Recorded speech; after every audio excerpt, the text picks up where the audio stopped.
The odd team out. Yeah. Waiting on the Rodgers domino. The Steelers are still in need of a QB1, and wait, they do.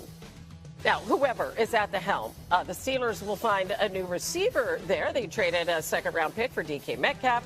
They signed him to a 4-year extension to pair alongside George Pickens. They bring back Mason Rudolph. So, they do have a quarterback in the house. But both the guys from last year have left, as did Najee Harris in free agency.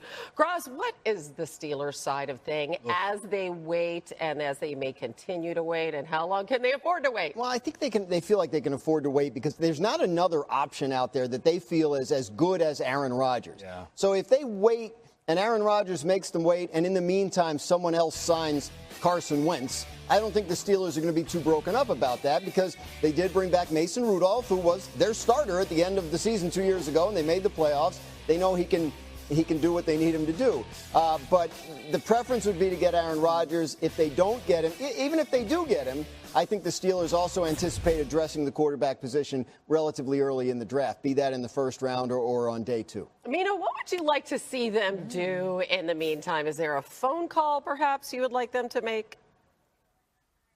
Well, I would have liked them to see them do other things earlier. Let's start here. I don't really understand their decision-making process in all of this. They are backed into a corner with Aaron Rodgers. The only other option really who's out there, in my mind, would be trading for Kirk Cousins, but I would be uncomfortable doing that based on what we saw at the end of last season. Maybe you feel better about his ability to get under center, run play action, which would make sense with Arthur Smith as their offensive coordinator, but they're really not operating from any position of strength in terms of their options. And again, I ask, why were they not on the phone with the Seahawks about Geno Smith if all it took was a third rounder? Why were they not talking to Sam Darnold, who really signed quite an affordable contract in Seattle? It's odd to me that they're at this point having clearly either decided to move on from Wilson and Fields or misjudge the market for one of them or both of them, where they don't have many options left, especially because this is a good football team. This is not a rebuilding team. They were in the playoffs last year. You bring up a really good point because for so long we were hearing they were going to bring back Russ or Fields. Yeah. Now both those guys are playing in New York. Matt, they have the 21st pick in the draft. They may not even have an answer on Aaron Rodgers by them. So how does that affect their draft plans? Yeah, they better have an answer by then, or it's going to be like 2022, where they were backed into a corner. They selected Kenny Pickett, the hometown kid, with pick 22 overall. That hasn't worked out. He's on his third team in 3 years. So if you're Pittsburgh, you better have a better plan than you've had in the past. They really, for being such a storied franchise, they haven't handled the quarterback position well. In the 7-round mock draft that came out today, I have them selecting Jalen Milroe in the 3rd round. You mentioned it, Hannah. They don't have a 2nd-round pick where they could get involved in like the Tyler Shuck, Quinn Ewers market. So they got to wait until the end of round 3. And Jalen Milroe, for all his talents, he's not ready to play right away. Even in an Arthur Smith offense where you're going to take advantage of a running quarterback like they wanted to do with Justin Fields, Milroe needs reworked from the ground up. We saw flashes of brilliance from him at Alabama. There were also times, especially in the second half of the season last year, where he really started to fall apart. So Milroe has potential, but he's not ready week 1. I love what Mina had to say with going to get a Kirk Cousins. And then when Matt starts talking about drafting a quarterback, could you imagine for Kirk Cousins if you end up in Pittsburgh and then end up drafting a quarterback? Right. Maybe he should have waited till after the draft last year. So for this Steelers team, Matt just mentioned it, you're picking 21, and they are in the same exact predicament as 2022. Because if they have that pick and you haven't had Aaron Rodgers give a commitment to the team, how do you pass on the fact that a Jackson Dart could be there or you draft up maybe a Tyler Shuck? You have no choice but to do that because as great as it would be to get Milroe, Matt Miller just said that. Like, he's going to take time and he needs to develop. You'd have to draft maybe one of these two guys and hope that you can put them out there and that they can find some success right away because you've already heard Cam Hayward say it. We're in a state of urgency as a Pittsburgh Steelers. We have older guys on this team and we want to win now. I don't think Cam Hayward also liked the fact that he feels a lot of pride being a Steeler. Absolutely. And for Aaron Rodgers to not go there and be waffling on that, he's just not willing to go in the darkness with it. It hit him the wrong way. Yes, no, he is not. Very few are, however. Okay, Steelers need to break that 6-game losing streak in the playoffs. Well, let's start there. For a second straight off season, he signed a 1-year deal with the team. Giants become his 4th fourth team in 4 years. Wilson said he expects to be the starter. Jameis Winston also added to that roster. The Giants in possession as well of the number 3 overall pick. Here's what Russ had to say. Yeah, I expect to be the starter and come in here and be ready to rock and roll every day. I think to be able to lead, I think this team's really looking for somebody to lead them in every way in terms of the process, in the offseason, during the season. Every NFL team nowadays have 2 to 3 quarterbacks, usually 3 nowadays. And so obviously right now we have Tommy DeVito, we have Jameis and myself, and we're just excited to get to work. But for me, it's about the process of winning. I'm focused on winning. It's just the same old Russ, like Mr. Positive, along with Jason McCourty and Dan Graziano. We have Matt Miller and Mina Kimes. Full house today. A lot to talk to. Mina, I would love to start with you. How do you see this fit with Brian Daboll and the G-Men?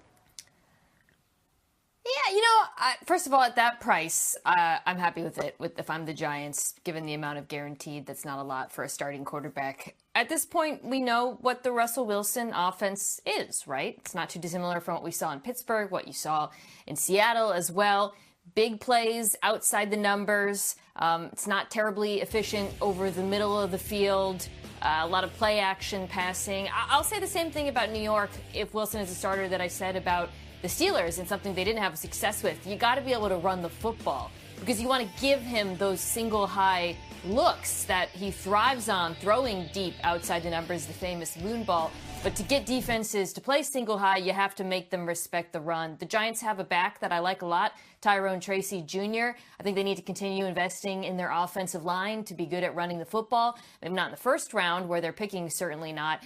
But later, elsewhere in the draft, that is an area that they have to continue investing in, because they have a lot of questions along that offensive line, to say nothing of the fact that Russell Wilson does take a fair amount of sacks, so you need to do a good job protecting him. I love what Mina's saying, and Andrew Thomas being healthy is going to help them a lot. And you look at this Giants team, and obviously Brian Daboll, she mentioned Russ and his time at Pittsburgh and what he was able to bring there.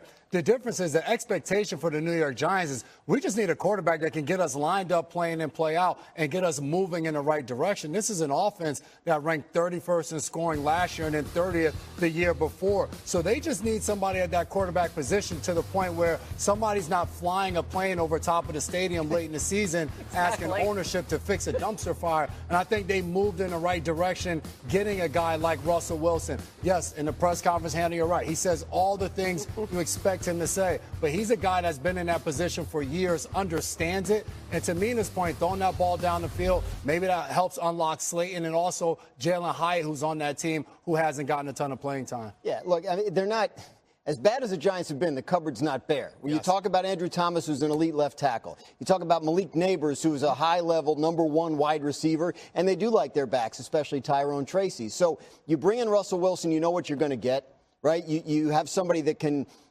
operate your offense. And the issue that Russell Wilson had in Denver was going off script too much and all, but he didn't have that issue in Pittsburgh. Like he's kind of in a point now where he feels like, I need to be minding my P's and Q's because these are my last chances we're dealing with here.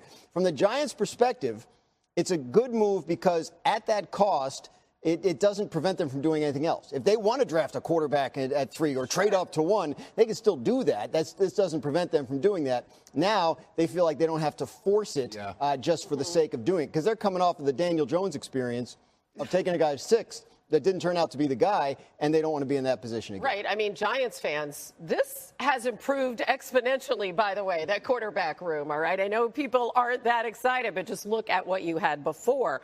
Meanwhile, team owner Matt, he said, John Mara, the priority is to find the quarterback for the future. None of these guys really apply in that regard. So what do you see them doing in the draft? I think all options are open for New York, and that's really the move that they made here, is to say that if somehow Shedeur Sanders is off the board at number 3 overall, okay, well, they have a guy, Russell Wilson, they have Jameis Winston, Tommy DeVito. They're ready to roll for 2025. If they love Shedeur Sanders, that's still an option for them at 3. Paying Russell Wilson $10.5 million a year is not going to prevent you from doing anything that you would view as a long-term plan for your franchise. And I think that is where this is a smart move by the Giants, who have made a lot of really bad decisions in terms of how they're building this team, whether it be doubling down on Daniel Jones or letting go of Saquon Barkley. I do think this is a step in the right direction, but to me, this doesn't say, hey, at pick 3, we're not going quarterback. Now, certainly that option is on the table now if they love Travis Hunter at wide receiver / corner, or if they love Abdul Carter, should he be there. But I really do think those 3 players, Shedeur Sanders, Abdul Carter, Travis Hunter, those are the players Giants fans want to get familiar with over the next month. Right. And so if there's any possibility of trading up to 1 to get Cam Ward, it sounds like that's dwindling. It sounds like Tennessee's leaning toward keeping that pick and making that selection. Obviously, things can change. But if you're the Giants and you don't love Shedeur Sanders, right, you're looking at 2 guys in the draft that you think of as potential franchise-altering players in Travis Hunter and Abdul Carter. If Cam Ward goes number 1, you're guaranteed to get one of those 2 guys. And it may be, from the Giants' perspective, there's 7 rounds. It's not just 1.